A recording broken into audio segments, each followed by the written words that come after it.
에도 열 몇 분 정도가 지금 참여해주고 계신데요. 일단 조윤 선생님 발표 대단히 잘 들었습니다. 혹시 질문이 있으신 분은 줌에서 질문이 있으신 분들은 질문 채팅창에 남겨주셔도 되고요. 손들기 기능을 이용하셔서 어, 얼굴을 보여주시거나 안 보여주시거나 상관없이 질문해 주시면 될 것 같습니다. 일단 오늘은 아마 크게 두 개 정도의 주제가 저희한테 어, 들려주신 것 같아요. 최근에 한국 이주민 정책과 그런 현황, 두 번째는 아세안의 관계에서의 그 이민 정책의 뭐 의미, 의의 등을 있었고요. 제 개인적으로는 가장 흥미롭게 들었던 거는 이민 정책이 송출국의 현황과 그 나라의 맥락을 좀 봐야 된다는 거. 특히 저희 같이 동남아 연구자들에게는 굉장히 중요한 부분이라고 생각된 부분이 이민까지도 확장된다는 생각이 들고요.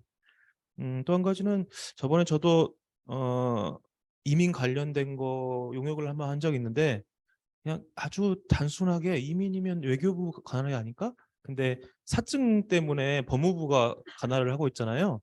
그래서 향후에 이민청이 만약에 생긴다면 그게 어느 쪽으로 갈 것인가가 굉장히 민감한 부분이 될 것 같아요. 어찌 보면 외교부도 관련이 있을 것 같고 또 한편으로는 사증의 문제가 있기 때문에 법무부가 또 그걸 관할하고 싶어 할 것 같고 이민청장은 검사가 하겠죠 아마 이번에 생기면요. 근데 어쨌든 그걸 떠나서라도 음 저는 그게 만약에 조윤 선생님 말씀대로 그좀더 주제에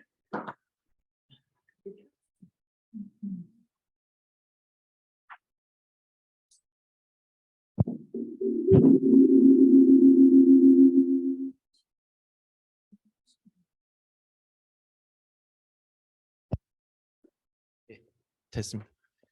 그 송출국의 현황과 이런 거를 생각해 보면 그러니까 좀 더 상호적 그러니까 시혜적인 거 부분이 아닌 뭐 상호 협력의 그런 측면에서 이민을 받아들인다고 하면 도리어 법무부보다는 외교부 이쪽이 좀 더 뭐 이민청 관리한다든지 그런 이주자를 관리하는 데 있어서 좀 더 나은 정책이 나오지 않을까 하는 그냥 단순한 생각은 좀 들면서 해봤습니다.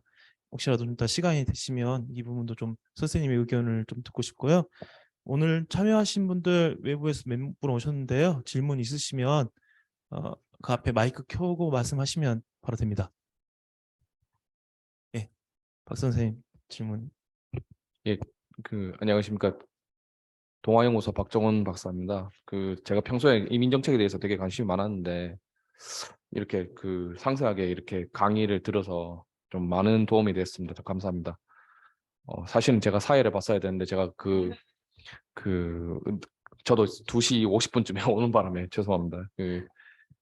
제가 조금 궁금한 게 있는데 이게 이제 우리가 이제 선례를 보면은 동남아 국가에는 싱가포르 모델이 있을 수도 있고 이제 유럽 국가 같은 경우는 물론 뭐 자기들 식민지배의 어떤 뭐 빚을 갚는다고 생각하겠지만은 뭐 유럽 국가들이 이제 선제적으로 이민 정책을 되게 적극적으로 펼치는 것도 있고 이제 베리에이션이 좀 있지 않습니까? 근데 이게 정치학적 관점에서 보면 이민이라는 주제가 상당히 이제 균열 구조를 만들 수 있는 되게 예민한 요소거든요. 특히 이제 우리 이제 뭐 유럽 국가 같은 경우에는 좌우의 이제 이념적 대립을 넘어서 이제 이민으로 같은 민족주의적인지 아니면 좀 자유주의적인지 이런 이민 정책 같은 걸로 이렇게 정당 구조가 나뉘기도 하고 그렇게 하는데 사실은 제가 한국 정당 구조를 살펴보면은 둘 다 사회적으로 보수적이잖아요. 사실은 아주 보수적이잖아요. 뭐 리버럴 그러니까 이거는 뭐 리버럴하고 자시고 그런 따지고가 없고 지금 현 정부도 이제 자유라는 가치를 사실은 중시한다고 하지만 지금 어떤 정책 기조로 보면 상당히 보수적인데 이민청을 설치한다고 하면 그게 이게 이제 그 정책이 얼마나 이민에 대해서 그러니까 이민에 대해서 그렇게 너그러울 수 있는지 인클루시브 할 수 있는지 그게 저는 약간 좀 고민이 걱정이 되고요. 걱정되는 게 아니고 궁금하고요. 두 번째는 양대 정당이 지금 모두 이민에 대해서 지금 쉬쉬하는 것 같아요. 이민에 대해서 그 요소에 대해서 일단은 그 나이가 드셔서 이민에 대해서 관심이 없으신 건지, 아니면은 클리버지가, 그러니까는 소위 말하는 우리가 흔히 이제 정치학에서 말하는 균열 구조 때문에, 그 소위 말하는 지지층의 이탈이라든지 분산 때문에 그거를 조금 꺼려 하시는 건지, 논의 자체가 잘 안 되는 느낌이 들어요. 아니면은 제3의 요인으로는 둘 다 사회적으로 보수적이라서 이민에 대해서 좀 부정적으로 생각하시는 건지. 그래서 이제 이민 정책에 대해서 오래 연구하시다 보니까 그 정치인들도 많이 만나보셨겠는데, 얼마나 지금 양당에서 이민에 대해서 그 좀 관심을 가지고 있는지 그것 좀 궁금합니다. 그 일단은 예, 지금 이상입니다. 감사합니다.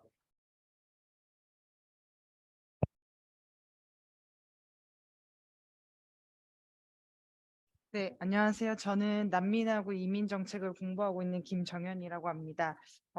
먼저 박사님 그 발표 너무 재밌게 들었고, 제가 중요하게 배운 것 중에 하나가, 동남아에서 사람들도 많이 오고, 우리도 동남아로 많이 가는데, 그런 이제 인력들이 단순 기능에 좀 집중되어 있고, 또 결혼 이민자에 집중되어 있다 보니까 생각보다 우리가 동남아에 대한 인식이 굉장히 부족하구나 이런 생각을 했거든요. 근데 사실 난민 정책에 있어서도 어떻게 하면은 교육을 많이 받고 특별한 기술을 가지고 있는 사람들을 한국에 재정착을 시켜서 한국 사회의 발전을 도모할 수 있을까 이런 쪽으로 움직인다는 측면에서 이민 정책과 난민 정책 굉장히 많이 맞닿아 있다고 생각하는데, 사실 저는 이제 오늘 조용희 박사님께서 서강대에서 이런 좋은 얘기를 해주신 게 되게 의미가 있다고 생각하는 게, 최근에 서강대에서 2명의 난민을 그 말레이시아에서 데려왔잖아요. 그러니까 동남아는 물론 난민을 이렇게 송출하는 국가이기도 하지만 경유국으로서 굉장히 중요한 포지션에 있다고 생각하는데, 근데 어떻게 보면 이렇게 많은 사람들이 동남아에서 와 있는데 우리가 전문 인력을 더 데려와야 된다는 필요성을 알면서도 이제 막 시작해서 2명의 난민밖에 데려오지 못했다. 그 학생들을 이제 교육시켜서 재정착하고 성공 사례로 만들고 또 더 많은 학생을 데려오고 시간이 굉장히 많이 걸릴 것 같은데, 도대체 정부 수준에서 어떤 장벽 때문에 이렇게 많이 어려운 건지, 그러니까 이렇게 분석하신 대로 우리가 잘 알면서도 실행으로 잘 이어지지 않는 이유가 무엇인지 궁금합니다.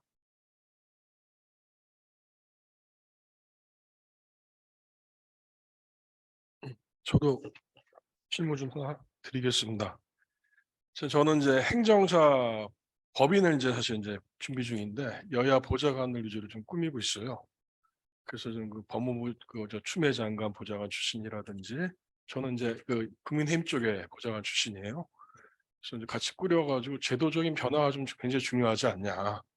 실제 이제 법무부라든지 고용노동부라든지 각 부처에 관련된 그 이해관계가 있기 때문에 실제 조율하는 건 아마 국회에서 조율해야 되지 않을까 생각을 하고요. 아까 이제 박 박사님 이제 물어보신 것 중에 국회가 조용하지 않냐라고 하는데, 이미 그 조정환 의원인가 세 차례 정도 해갖고 여야 의원들 해가지고 요 이민정책 이민청 설립인가 그 관련된 거 이미 논의가 진행이 됐어요. 더 이제 활발하게 붙어야 되는데, 국민통합위원회도 아마 관련된 걸 좀 관심을 가지고 보고 있고요. 그래서 그 여야 상관없이 요거는 이제 재해동포청 관련된 거는 이제 대선 공약 때 이미 양쪽 다 얘기했던 거기 때문에 일단 진행이 되는 것 같고, 이민청 관련된 건 아마 지금 법무부 장관이 조금 이니셔티브를 좀 지는 것 같은데, 그건 이제 여야 간에 국회에서 이제 통과될 문제예요. 그래서 그런 내용 좀 말씀드리고, 저는 이제 그 최근에 그 E9에서 E7 비자 이제 그 전환하고 싶어하는 동티모로 한 5천 명 정도 들어와 있다 그러더라고요. 여태까지 전환 사례가 한 사람도 없어요. 그래서 이제 그 줌으로 이제 회의하면서 쭉 얘기를 들어봤는데, 일단은 그 불법 체류자도 일부분 있었던 것 같고, 그래서 현재 불법 체류 관련된 가장 큰 문제는 송출 과정에 미리 아마 그 해당 국가에서 정부 기관이 껴있든 뭐 있든, 그래서 일정 부분 뭐 1,000만 원, 1,500만 원 정도 해가지고 미리 걷는 부분들 있잖아요. 그게 가장 큰 걸림돌인 것 같아요.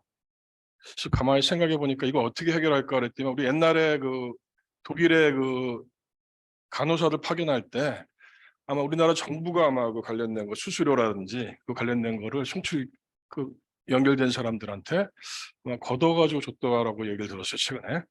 그래서 그런 사례가 좀 참고가 되지 않을까 생각이 들고, 그 일본이 싹 지나가고 난 상태에 제가 듣기로는 이제 미얀마에 현재 계신 분인데, 한국이 한류 관련돼서 굉장히 호응도가 높아지면서 매력적인 국가로 좀 인식되는 부분이 있다 그러더라고요. 우리가 이제 주로 모시고 올 분들은 이제 젊은 분들 위주로 좀 해야 되는데, 그래서 그런 점에서 매력 국가라는 부분이 아직 포인트가 없는 건 아닌 것 같고, 그 박사님이 생각하시기에 한국이 매력 국가로서 아시안 국가들 이주를 원하는 분들한테 어떤 부분들이 좀 어필할 수 있을지, 강점이 무엇인지 그 좀 얘기를 좀 듣고 싶습니다.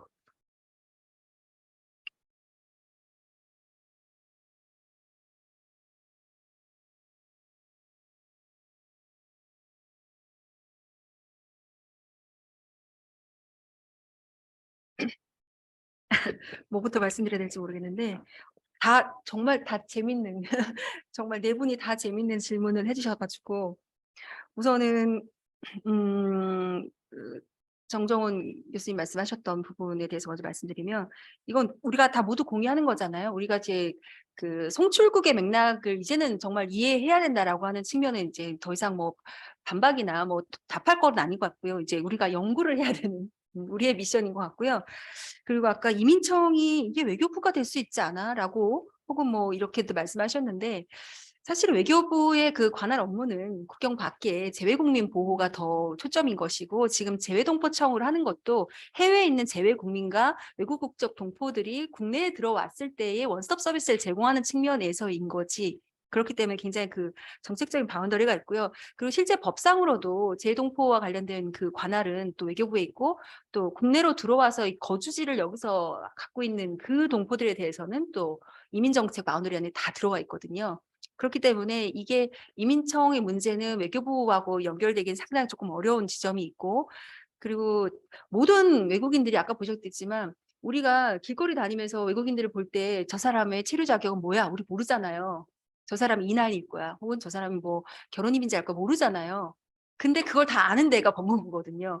다시 말하면 그 본인이 가지고 있는 본인의 그 체류 자격에 해당하는 권리와 의무를 규정하고 이거를 관리하고 하는 부처가 지금 법무부이기 때문에 사실 이거는 행안부로 가야 되지 않냐라고 하는 분들도 있는데 그거 불가능하거든요. 왜냐하면은 행안부에서 마찬가지로 우리가 보는 사람들은 그냥 사람들인 거지 그분들이 가져야 될 어떤 사회적 권리와 의무와 이런 부분들을 규정하는 건 전혀 모르고 계시기 때문에 지금까지도 15년 동안 그래서 법무부가 이 비자를 관할하는 부처가 이 정책을 관할할 수밖에 없었던 그런 부분이 있어서 그렇기 때문에 법무부 장관이 드라이브를 지금 걸고 있는 거다라고 저는 생각이 들고요. 두 번째 되게 재밌는 건데 이민과 정치 저는 이게 굉장히 우리 사회에서 앞으로 중요할 거라고 보거든요. 두 분 비슷한 말씀하셨는데 작년에 제가 그 조정훈 의원실하고 또 한 7, 8분의 그 의원실하고 협의를 해서 같이 공동 주최를 하는 이민청 토파보기라고 하는 세미나를 제가 3번을 기획한 사람인데요. 예, 보셨는지 모르겠는데 보셨나요? 정말 제가 깜짝 놀랐어요. 정말 많은 분들이 관심이 있으셨고 그리고 거기에 어쨌든 이름을 같이 해주셨던 의원님들은 그래도 관심이 있으셨던 분들이라고 저는 생각을 하고요. 그래서 시작이 됐다라고 저는 생각을 해요. 그러니까는 어떻게 보면은 2018년도에 그 제주 예매 문제가 있었을 때 저는 정말 격렬하게 이거는 안 좋은 방향으로 정치적 관심이 일어났다라고 보거든요.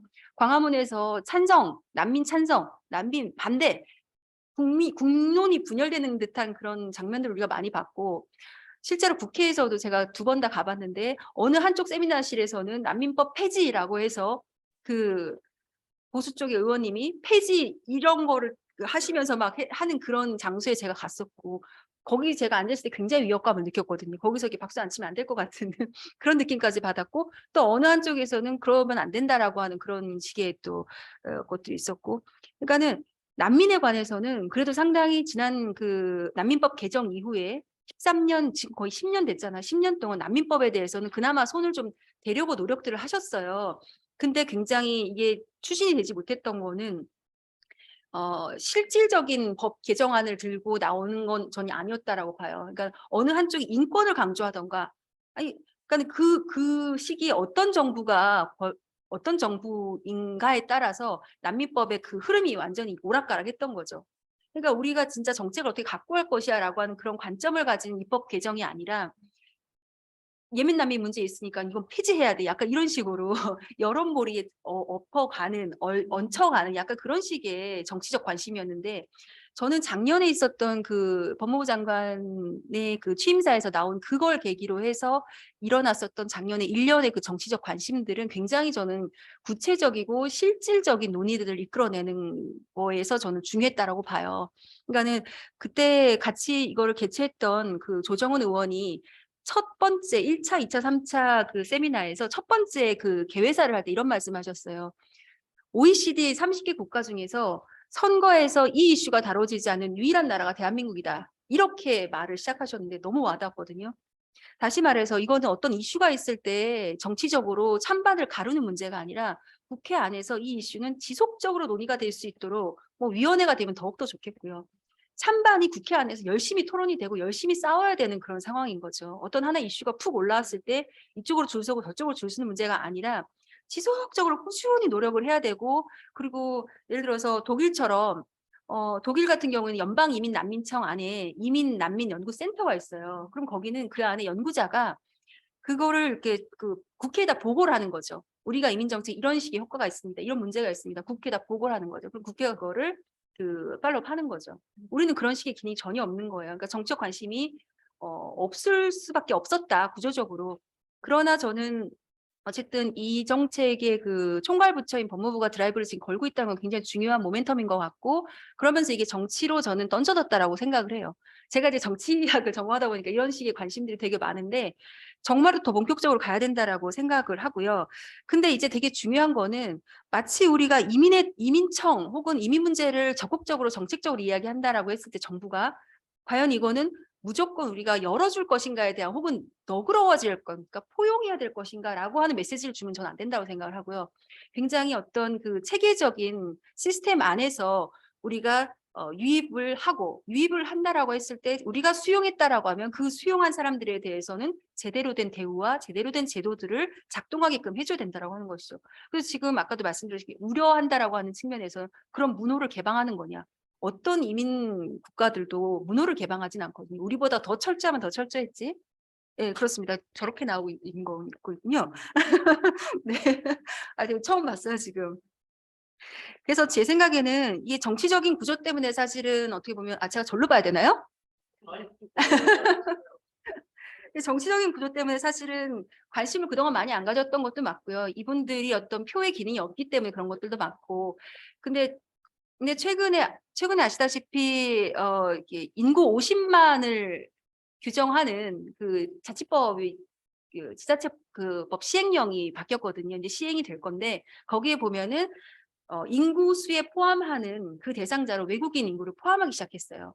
그렇기 때문에 외국인 인구를 포함하지 않았을 때는 50만 명이 되는 특례 자치 도시가 아니었던 일부 도시들이 외국인 인구를 포함하면서 특례 도시로 넘어가고 여러 가지 교부세라든지 여러 가지 이제 제도적인 장치들이 변화하게 되는 거죠. 예를 들자면 시흥시 아까 정왕동 보셨는데 시흥시가 동포들이 5, 6만 정도가 있다라고 치면 그 5, 6만 명을 뺀 나머지 인구를 했을 때 시흥시는 50만 명이 안 되는 도시였다가 이제 50만 명이 넘어서는 특례 도시가 된 거죠. 그럼 자치단체장이 해야 될 일이 더 많아지고 그분들을 지역 주민으로서 어떤 식의 정책들을 해야 될지 고민하게 되는 거죠. 정책 이슈가 되는 거죠. 그리고 영주권을 갖고 이제 3년이 지난 사람들에 대한 투표권 문제도 점점 더 논쟁이 붙을 것이고요. 그런 부분에 있어서 저는 이제는 이민청이라고 하는 이슈가 던져지면서 이제는 정치 안으로 이 이슈가 들어왔다. 제대로 들어왔다 저는 생각을 하고 있어서 정치학자들이 이 연구를 앞으로 좀 더 저는 해야 된다라고 생각을 들고요.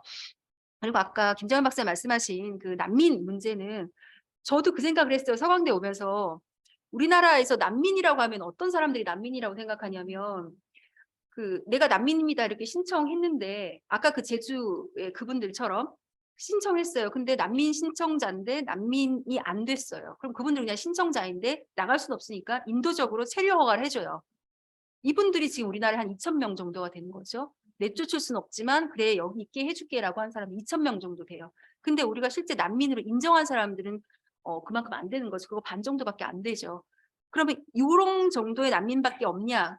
아니고 아까 말씀하셨던 그 재정착 난민, 이미 난민성을 인정받아서 어느 국가에 나가 있는데, 본국을 떠나서 이미 나가 있는데 그 나가 있는 국가에서 더 이상 보호가 안 될 경우에 제3국으로 안전하게 이동을 시켜주는 제도가 있는데 그게 재정착 난민이거든요. 근데 재정착 난민을 정부가 우리는 지금 연간 100명 안에서 받기로 되어 있어요. 아니죠. 자, 연간 30명을 받도록 되어 있어요. 우리나라 정부에서는. 예, 쿼터가 정해 있어요. 일본이 30명 쿼터이고 우리나라가 30명 쿼터인데 우리가 지금 계속 그걸 받고 있거든요. 2014년부터. 근데 이렇게 쿼터를 정해서 지정당 난민을 받아들이는 거에 있어서의 한계가 있다. 그런 문제 때문에 이번에 서강대에서 이렇게 난민을 유학생의 비자 자격으로 초청을 해서 여기서 공부를 하게 있는 학생이 생긴 거죠. 저는 지금 이 사례가 앞으로 어떤 식으로 이 학생이 서강대에서 졸업할 건지 너무 궁금해요. 너무 궁금해요. 이 학생이 정말 성공적으로 유학생으로서 성공해서 우리 사회에 발을 딱 내딛는 순간 난민에 대한 인식이 바뀌는 거예요. 제가 난민이 되고 싶어서 난민이 된 게 아니라 어쩔 수 없이 난민이 된 건데 우리 사회가 웰컴해주고 서강대가 이 학생을 보듬어 줬기 때문에 제대로 성장했다라고 하는 그런 스토리가 저는 꼭 나왔으면 좋겠다는 거죠. 근데 이런 스토리들이 저는 앞으로 굉장히 많아야 된다라고 생각을 하고, 근데 이제 정부가 이 난민 정책을 좀 적극적으로 하고 있지 못하는 이유는 인권과 국익이라고 하는 그 갈등 고리를 잘 풀지 못하고 있는 것 같아요. 너무 인권은 또 인권적인 측면만 이야기하고 정부는 너무 제도적인 측면만 얘기를 하는데 사실은 지금 그 인정 난민들이 지역사회에서 굉장히 잘 정착하고 있거든요. 우리 사회에서 난민들 정착지로 가장 대표적인 곳이 김포인데요. 거기는 이제 준머 난민들, 방글라데시 준머 난민들이 이민 직거지를 이루어서 사업도 하시고 취업도 하시고 굉장히 잘 살고 계시고 또 이렇게 재정착 난민으로 들어오신 분들이 한 200명 정도 지금 우리나라에 있어요. 한 100명 정도는 지금 미얀마 카렌족인데 그분들 부평에 정착해서 살고 계시고 나머지 또 한 100명 정도는 김포에 또 정착해 살고 계시고 또 앞으로 들어오실 분들은 시흥에 정착하실 거예요. 그러니까 다시 말하면 이게 굉장히 지역사회가 긴밀하게 가야 되는 그런 정책들이라고 하는 것이고, 그런 측면에서 중앙정부가 이 난민 정책을 주도하려고 해서는 안 된다라고 저는 생각을 해요. 제도적인 틀과 법제는 잘 만들어 놓되 수용하는 지자체에 어느 정도의 권한을 주고 그거를 잘 할 수 있도록 서포트하고, 그리고 또 이렇게 대학이 들어오는 것처럼 민간이 어떤 식으로 스폰서십을 할 수 있도록 이렇게 해줄 것인가. 정부가 모든 걸 다 할 수 있다라고 생각하면은 굉장히 경직돼 있고 또 반대가 클 수가 있거든요. 그래서 그런 부분에 대해서 좀 관심을 가져야 된다, 정부가 그런 생각을 하고 있고, 그리고 아까 말씀하신 대로 그 동티모르 같은 경우에는 제가 알기로는 동티모르는 E9으로 들어올 수가 없거든요. 그러니까 E9으로 들어오는 국가는 아까 제가 보여드렸다시피 7개 국가고, 동티모르는 아까 E10 제가 말씀드렸잖아요. 20톤 이상의 배를 타는, 바다에서 먼 배를 나가는 그 사람들이 동티모르에 특화되어 있어요. 그래서 동티모르 사람들이 여기서 이주노동을 했다라고 하면은 배 타고 오랫동안 나가 있는 사람들이고, 그 E10 같은 경우에는 E9처럼 G2G 시스템으로 오지를 않고 해수부가 수협에다가 일임을 하거든요. 그 송입 관련하는 거를. 그러면 해수부는 또 밑에 이 직능단체들을 또 선별을 해요. 선정을 해서 송입과 송출을 한꺼번에 담당할 수 있는 업체, 민간 업체를 또 선정을 해요. 그럼 그 민간 업체가 나가서 민간에서 사람을 데리고 오는 거죠. 그러니까 그 과정에서 말씀하신 대로 브로커가 발생할 수 있고 거기서 입국하는데 이미 1,000만 원, 1,500만 원을 받아올 수가 있는 거죠. 그러면 그거를 갚기 위해서 난 열심히 일해야 되는 거고, 만약에 나는 이탈하고 싶으면 이거 어떻게 할 수가 없는 그런 어려운 상황이 발생하는 거죠. 그러니까 동티모르는 정확히 말씀드리면 E9 제도, 동티모르 정부하고 우리 정부가 하는 게 아니라 동티모르에서 여기에서 민간이 가서 선주가 가서 그들을 데리고 오는 시스템이고, 그 사이에 브로커가 발생할 수 있는 그런 시스템이에요. 아니, 고용허가제 국가가 아니에요. 동티모르는 7개 국가 안에 안 들어가 있는 걸로 알고 있는데요. 캄보디아, 인도네시아, 라오스, 미얀마, 필리핀, 태국, 베트남 지금 이렇게 7개 국가고요. 어선원을 데리고 올 수 있는 특화 국가로 지정이 되어 있어요. 그러니까 E10으로 들어올 수 있는 특화 국가 중에 한 개가 동티모르예요. 네. 그래서 그 부분은 조금 그렇게 돼야 될 것 같고요. 그리고 저는 그 한국의 강점을 아까 좀 물어보셨는데, 물론 구조적으로는 우리가 제도적으로 제대로 미래를 준비하지 않으면 분명히 일본하고 중국에 뒤처질 가능성이 있다라고 보거든요. 굉장히 촘촘하게 하고 있고 정부가 추진력 있게 가져갈 거라고 저는 생각을 하는데, 우리가 이미 잘하고 있었는데 또 뒤처질 가능성, 구조적인 측면에서 그렇게 생각을 하는 거고, 그러나 내부적으로 봤을 때 좀 더 따뜻하고 좀 더 제대로 된 어떤 시스템이 갖춰져 있는 거는 우리나라가 더 강점이 있어요. 예. 왜냐하면 우리는 추진 체계들이 굉장히 잘 되어 있고요. 그리고 지원 체계들도 굉장히 잘 되어 있고, 지자체마다 외국인 주민들을 지원하는 센터들이 굉장히 잘 되어 있고요. 그리고 또 하나는 이런 이민 사회를 준비하기 위해서 2008년도부터 지금까지 거의 한 10여 년, 13년, 14년 동안 대학이 준비를 하고 있어요. 근데 그게 잘 드러나지 않죠.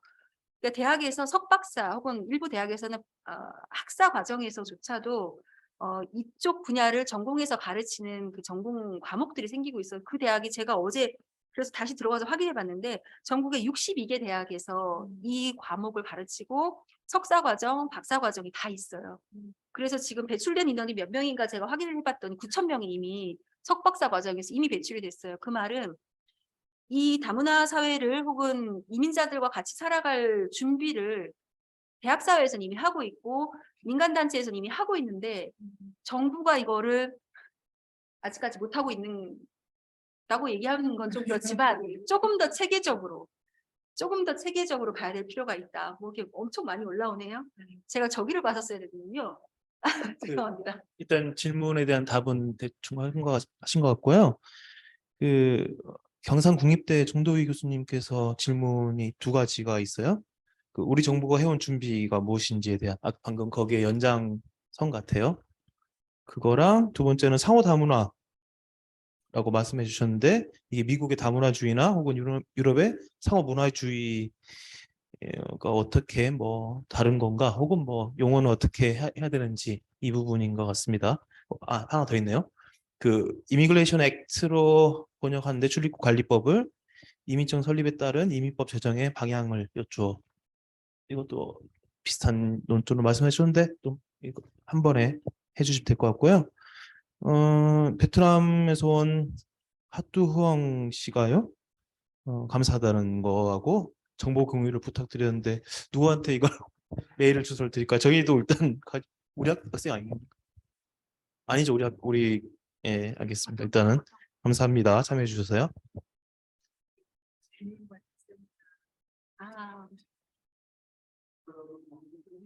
아니 괜찮습니다. 네네 괜찮. 공유해도 됩니다 이거. 네네. 다 공개해서 발표한 예, 지금. 그러면 가시기 전에 바꾸고 싶으시면 저한테 메일 주소를 주시면 제가 그거 보셔도 되고 뭐 오늘 PPT가 보고 싶으시면 PPT를 공유해 된다는 말씀이시잖아요. 예. 저한테 PDF가 있으니까요. 예, 공유하겠습니다. 이메일 주시면요.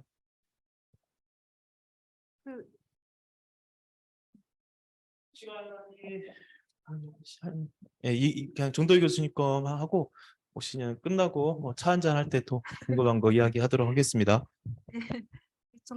정도희 교수님 주신 말씀에서 아까 첫 번째 질문이 뭐였던지 잘 기억이 안 나거든요. 4.5% 뭐죠? 저 잘 안 보이는데. 인구 대비 4.5% 내외를 차지하는 걸로 말씀해 주셨는데 정도희 교수님 기억으로는 코로나 이전에 4.7에서 4.8%로 집계된 것 같다고 네네네. 라고 말씀하시네요. 그거는 예. 뭐, 네. 그리고 그동안 우리 정부가 해온 준비가 무엇인지 그러니까 아마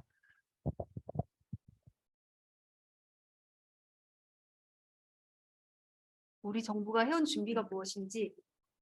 정도희 교수님 혹시 계시면 직접 마이크 켜시고 혹시 말씀해 주실 수 있으실까요? 예, 안녕하세요. 발표 너무 잘 들었습니다. 원래는 찾아가서 참석해서 잘 듣고 여쭤봐야 되는데 그냥 말씀 중에 한번 여쭤봤습니다. 코로나 이전에도 2018년, 19년 언제였는지 제가 정확히 기억은 안 납니다만 그때도 아마 인구 대비 이주민 그 퍼센트를 4.5%인가요? 제가 정확히 기억이 안 나는데요. 그렇게 본 것 같은데 아까 조은희 박사님께서 발표해 주실 때 말씀해 주시는 비율도 비슷한 것 같아서요. 그동안 그러니까 정부가 해온 대비가 있을까 어떤 준비가 있을까 궁금해서 한번 여쭤봤고요. 예 그게 이제 첫 번째 질문이었습니다. 그리고 이민청 설립이 된다고 하니 아마도 된다고 하니 그 이후에 이제 이민법의 제정 방향은 어떠할지 그것도 좀 궁금했습니다. 난민법의 제정으로 인해서 어쨌든 이제 아시아 최초의 난민법이 제정됨으로 인해서 저희 사회에 우리 사회의 이제 반향도 컸기 때문에 그에 대한 이제 질문도 한번 해 봤는데요. 예 해 주실 수 있는 답변만 해 주시고 나머지는 이제 개인적으로 제가 여쭤보겠습니다. 감사합니다. 네. 네, 정도희 교수님 감사합니다. 뭐 퍼센테이지는 사실은 코로나 이전까지 그 퍼센테이지가 아마 맞을 것 같고요.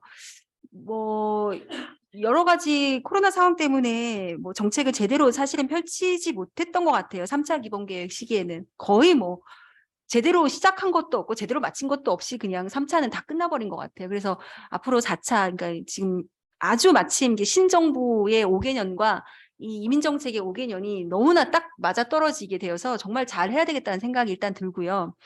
그리고 되게 정확하게 지적하셨는데 우리가 이민청 얘기는 일단 사회적으로 굉장히 공론화가 되고 찬반도 많이 일어났고 그다음 작업이 아까 말씀하신 것처럼 국회로 던져져서 국회가 이제 조직을 만든 어떤 것을 하고 나면 그다음에 이제 더 따라가야 되는 부분을 이제 얘기해 주셨는데 관련 법제들을 정비를 해야 되는데 우리가 지금 그게 안 되어 있거든요. 이 부분은 법학자분들이 굉장히 적극적으로 저는 연구를 해주셔야 되는 부분이라고 생각을 해요. 지금 이민과 관련된 법들이 뭐 제한외국인 처우기본법, 뭐 출입국관리법, 국적법, 난민법, 뭐 제동법법 5개 법으로 이렇게 나눠져 있는데 과연 이게 짜잘이 나눠져야 될 것인가에 대한 의문이 좀 들고요. 독일이 2005년도 그걸 전후로 독일은 이제 이민국가로 간다라고 정부가 발표를 했을 때 가장 먼저 우리가 주목해 봤을 수 있던 건 뭐냐면은 통합적으로 이 법을 이민통합법이라고 하는 걸 만들었거든요. 흩어져 있던 것들을 싹 다 정리해서 통합적으로 관장을 하겠다라고 하는 거고 아까 말씀드렸듯이 그 법을 그렇게 하면서 플러스 연구 기능을 굉장히 강화하게 되는 거죠. 그래서 저는 제 욕심으로는 이렇게 법제적인 측면이 앞으로는 굉장히 현실적으로 따라와 줘야 될 것들이 그러니까 작년에 이민청 이슈들이 이제 공론화되었다라고 하면 올해는 이 이슈들이 법제적으로 굉장히 입법적으로 어떻게 따라가 줘야 될 것인가. 쉽게 말하면 입법 정치가 올해는 정말로 활발하게 이루어져야 될 거다라는 생각이 들고요. 뭐 총론적인 측면에서 아니면 강론적인 측면에서 뭐 있었으면 좋겠다. 그래서 법학자분들께서도 좀 관심을 가지셨으면 좋겠어요. 우리 정도희 교수님 법학 전공하시는 분으로 제가 알고 있기 때문에 정말 많은 관심 가져주셨으면 좋겠습니다. 네. 예 감사합니다. 아유 고맙습니다. 네. 감사합니다. 네, 참여해 주셔서 감사합니다. 시간이 저희가 그러니까 3시 15분에 시작했거든요. 좀 늦어져서요. 그래서 지금 1시간 하고 또 한 25분 정도 지나간 것 같습니다. 질문 하나 혹시 줌에서 질문하실 분 있으시면 하나만 더 받고 마무리하는 걸로 하겠습니다. 질문이 없으신가요? 그러면 이렇게 마무리할까요? 네, 충분하셨을 거라고 생각됩니다. 오늘 저희 서한동아연구소 초청 강연회 올해 들어서 2번째 초청 강연회고요. 또 이번 달 말부터는 한 인도네시아 수교 50주년 기념이어서 관련 행사를 저희도 계속 관련된 걸 진행할 예정입니다. 저희가 앞쪽에 한 인도네시아 50주년 기념 뭐 스티커랑 배지가 있어요. 그래서 저거 하나씩 가져가시면 외교부에서 주셨대요. 그래서 저는 내일 인도네시아 출국하거든요. 저걸 차고 가면 관광 비자로 입국이 안 될 것 같아서 갑자기 그 생각이 들어서 차고 가고 싶은데 예, 아무튼 그렇습니다. 예, 오늘 다 참여해 주셔서 너무나 감사하고요. 저희 서한동아연구소의 강연은 계속될 예정입니다. 오늘 발표해 주시고 저희에게 너무 많은 정보와 그리고 각성을 안겨주신 조영수 선생님께 너무나 감사한 말씀 제가 대표해서 다시 드리겠습니다. 감사합니다. 예.